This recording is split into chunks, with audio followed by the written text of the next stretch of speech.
Hello everyone, আসসালামু আলাইকুম। আশা করি সবাই ভালো আছেন, সুস্থ আছেন। আমি আলহামদুলিল্লাহ আপনাদের দোয়ায় মোটামুটি ভালো আছি।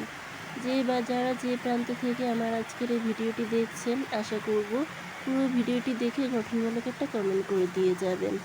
আমার কথাগুলো শুনতে হয়তো অনেকেরই খারাপ লাগতে পারে, কারণ আমি খুব অসুস্থ। তো যার জন্য আমি আসলে কয়েকদিন ধরে ভয়েস মানে ভিডিও দিতে পারতেছি না, তারপর লাইভও করতে পারতেছি না। তো জ্বরের কারণে এত অবস্থা খারাপ হয়ে গেছে, আমি মানে আসতেই পারতেছি না এখানে। তো যাই হোক, বৃষ্টি হচ্ছিল, আমি কিছু কিছু ক্লিপ তুলে রাখছিলাম, ভিডিও করে রেখেছিলাম, তো সেগুলোই আপনাদেরকে দেখাচ্ছি। অনেক বৃষ্টি হচ্ছে, চারিদিক দিয়ে অনেক বৃষ্টি হচ্ছে। আজকে কয়েকদিন ধরে তো বৃষ্টি অনবরত হয়েই যাচ্ছে সবখানে। তো আমি একটু হাত বাড়াই বারান্দা দিয়ে একটু ধরতেছিলাম। আমি এখন আমার বাবার বাসায় আছি, কিছুদিন থাকবো। তো এখানে বৃষ্টির পানি নিয়ে খেলা করতেছি। আসলে এখানে কিন্তু বৃষ্টির ঝাপটাটা বোঝাই যাচ্ছে না, অনেক জোরে বৃষ্টি হচ্ছিল, খুব সুন্দর বৃষ্টি হচ্ছে। তো কার এলাকায় কী অবস্থা, এত বৃষ্টি হলে পরে তো বন্যা হয়ে যাবে। তো যাই হোক, আমি একটু মাংস রান্না করব। মাংস রান্না বসিয়ে দিয়েছি, এখানে সর্ষের তেল দিয়ে গরুর মাংস আজকে রান্না করব। আদা বাটা, রসুন বাটা, জিরা বাটা, তারপর হলুদের গুঁড়ো সব কিছু দিয়ে আমি মাখায় ঝুঁকে বসাই দেব। ওই যে লবণও দিয়ে দিয়েছি। তারপরে গরম মশলা দিয়ে দিব, এলাচ, দারচিনি, তেজপাতা, যা কিছু লাগে আমি সব কিছু একসাথে মিশিয়ে দিব। এই যে ভালো করে মিশিয়ে আমি মাখিয়ে একটু রেখে দিব, কিছুক্ষণের জন্য ম্যারিনেট করে রাখবো। তো এটা কিছুক্ষণ মাখিয়ে রাখলে পরে ভেতরে লবণ ঢোকে, মাংসের ভেতরে লবণ ঢোকে। তো আমি একটু পেঁপে চাচ্ছিলাম, খুঁজতেছিলাম, পেঁপে আমার বাসায় রাখা ছিল একটু। তো পেঁপেটা আমি আসলে হারাই ফেলছি নাকি রান্না করে ফেলছে কে জানে। তো যাই হোক, পেঁপেটা দেওয়া হয়ে ওঠেনি। পেঁপে দিব ভেবেছিলাম, পেঁপে দিলে গরুর মাংসটা একটু তাড়াতাড়ি সিদ্ধ হয়ে যায়। তারপরে যে পেঁয়াজ কুচি করে দিয়ে দিয়েছি, গোল গোল করে কেটে দিয়ে দিয়েছি।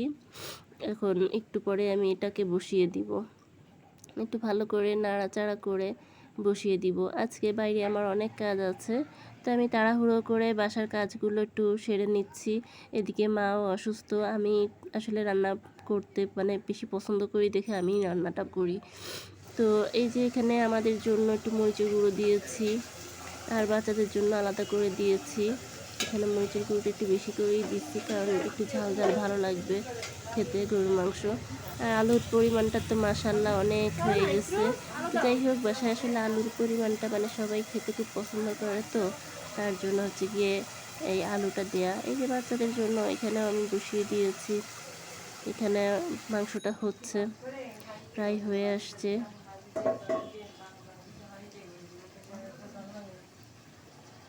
এই যে দেখুন, এরপরে আমি একটু আমার গাছের ড্রাগন ফল কেটে নিয়ে এসেছিলাম। তো সেটা আসলে অনেক আগের ভিডিও ছিল, এটা আমি আজকে অ্যাড করে দিয়েছি। এই যে ড্রাগন ফল আমার গাছের, এটা প্রথম ফল আমি এই যে খাচ্ছি, এবং মা বাবাকে নিয়ে একসাথে খাচ্ছি আর কি। তো এদিকে আমার তরকারি রান্না প্রায় শেষের পথে, ওদিকে ডালটাও হয়ে গেছে, এদিকে মাংসটাও প্রায় হয়ে গেছে। এই যে দেখুন কত সুন্দর লাগতেছে, মাশাল্লাহ অনেক সুন্দর লাল হয়ে গেছে। অনেকে ভাবতে পারেন অনেক ঝাল হয়েছে, আসলে তা না। মরিচের গুঁড়োতে আসলে একটু এই মরিচের গুঁড়োতে একটু লাল হয়, কিন্তু ঝাল হয় না, এরকম আর কি। তো এই যে দেখুন কত সুন্দর লাগতেছে, মাশাল্লাহ। আমি এরপরে রান্না বাড়া শেষ করে দুপুরের দিকে খাওয়া দাওয়া সেরে তারপর বেরোলাম, বাড়ি যাব একটু বাচ্চাকে নিয়ে। ছোটোটাকে ঘুম পাড়িয়ে দিয়েছি, আর বড়টাকে সাথে নিয়েছি। একটা কাজ করব আজকে। তো এই যে আমি আমাকে একটুখানি ভিডিও করে নিচ্ছিলাম, বাইরে বেরোবো যেহেতু। এখানে বাচ্চাও বলতেছে ওই যে রিক্সাওয়ালা আসতেছে, রিক্সা নিতে হবে। এই যে চারদিকটা আমি একটু ভিডিও করতেছি। এই যে এই লোকের যে ছাতাটা আছে, এই ছাতাটার জন্য আমি আশপাশটা ভিডিও করতে পারতেছিলাম না, আমার খুব রাগ হচ্ছিল। তো যাই হোক, আমি নিচু করে যতটুকু পারতেছি ততটুকু করতেছি। যে দেখেন, এখানে অনেক বড় গার্ডেন, অনেক গাছপালা এখানে পাওয়া যায়, বিভিন্ন ধরনের গাছপালা এখানে পাওয়া যায়। যা চাবেন তাই আপনি এই গার্ডেন থেকে পাবেন, খুলনা গার্ডেন, ময়লাপাতার মোড়। তো নামটাও বলে দিলাম আর কি। তো এই যে এখানে যাচ্ছি আমরা, সামনেই নামবো, ময়লাপাতার মোড়ে নামবো। এখানে অনেক বড় একটা বিল্ডিং হচ্ছে, খুবই সুন্দর বিল্ডিংটা, আমি এটাও একটু ভিডিও করে নিলাম। এই যে চারিদিকটা আমার আসলে ঘুরতে খুব ভালো লাগতেছিল, মেঘলা মেঘলা হয়েছিল, কয়েকদিন ধরে বৃষ্টি অনবরত হচ্ছে, এই রোদ এই বৃষ্টি এই অবস্থা। তো এইখানে একটা বড় হোটেল আছে, মানে রেস্টুরেন্ট, খুব নামকরা রেস্টুরেন্ট। তো এই যে আশপাশটা আমি একটু করে নিলাম। এই যে যেখানে আমি আসবো, যে কাজের জন্য আমি আসছি, সেই দোকানের ভিডিওটা করে নিলাম, মানে নাম ঠিকানাটা নিয়ে নিলাম। এখান থেকে আমি কেক নিব। আজকে একজনের জন্মদিন, তো যার জন্য আমি কেক নিতে আসছি। তো আমার বাচ্চাকে বললাম যে দেখো কোন কেকটা তোমার পছন্দ হয়, তুমি যে কেকটা পছন্দ করবা আমি ঠিক সেই কেকটাই নেব। ও তো গড় করতে, মানে এটা না এটা, এটা না ওটা, মানে পারলে সবই নেয়।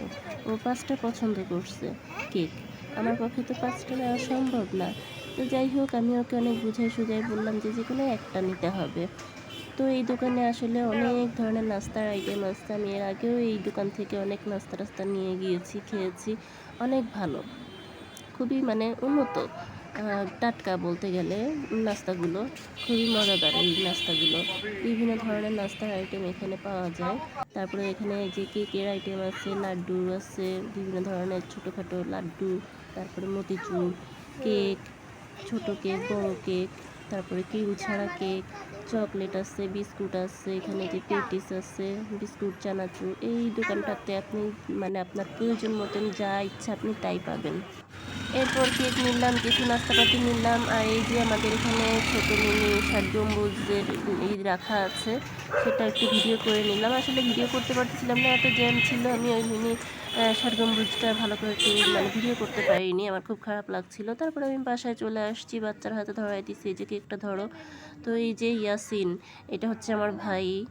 আমার ভাইয়ের আজকে জন্মদিন, সবাই তার জন্য দোয়া করবেন। আমি তো তার জন্য মানে তার জন্য আমার প্রাণ ঢালা মানে ভালোবাসা, আর মানে কি বলবো, অনেক অনেক ভালোবাসা তার জন্য। তো আজকে তার জন্মদিন, আমরা শুধু এই কেকটাই নিয়ে এসেছি আর সাথে কিছু নাস্তা নিয়ে আসছি, যেগুলো বিকালে খাওয়া হয়ে গেছে। তো এগুলো ছিল আসলে রাতের বেলা আমরা করছি, কারণ ও রাতের বেলায় আসছে, বাসায় ছিল না। তো ওকে দিয়ে কাটাচ্ছি, যে ও কাটতেছে, কোন দিক দিয়ে কাটবে তাই চিন্তা করতেছে, এদিক দিয়ে নাকি ওদিক দিয়ে, মানে চারিদিক দিয়ে কেটে কুটে ও মানে টুকরো টুকরো করে ফেলছে। তো যাই হোক, এদিকে আমার ছেলেটাও বলতেছে আমিও কাটবো, তাই ওকে দিয়ে একটুখানি কাটাই নিলাম। এদিকে আমার আম্মা আবার খুব শখ করে মিষ্টি বানাচ্ছে। মিষ্টিগুলো বেশ ভালো সুন্দর ফুলছে, মাশাল্লাহ অনেক মজার হয়েছিল কিন্তু বাসায় বানানো যেহেতু। তারপরে সন্ধ্যার দিকে মানে সন্ধ্যার দিকে যে একটুখানি আরেক বাসায় গেছিলাম, তো সেখানে ছাগল ছিল। সেই ছাগলগুলো দেখে আমার বাচ্চারা তো খুব খুশি, এই যে বড় বড় ছাগল। তো ভিডিওটি এই পর্যন্ত, ভালো লাগলে পরে লাইক কমেন্ট শেয়ার করবেন, সবাই সবার পাশে থাকবেন, সাপোর্ট করবেন। আমিও ইনশাল্লাহ আপনাদেরকে অবশ্যই সাপোর্ট করব। আর মানে পুরো ভিডিওটি দেখে একটা গঠনমূলক কমেন্ট করে যাবেন অবশ্যই। তো এই পর্যন্তই, আল্লাহ হাফেজ, সবাই ভালো থাকবেন, সুস্থ থাকবেন, আমার জন্য দোয়া করবেন। আসসালামু আলাইকুম।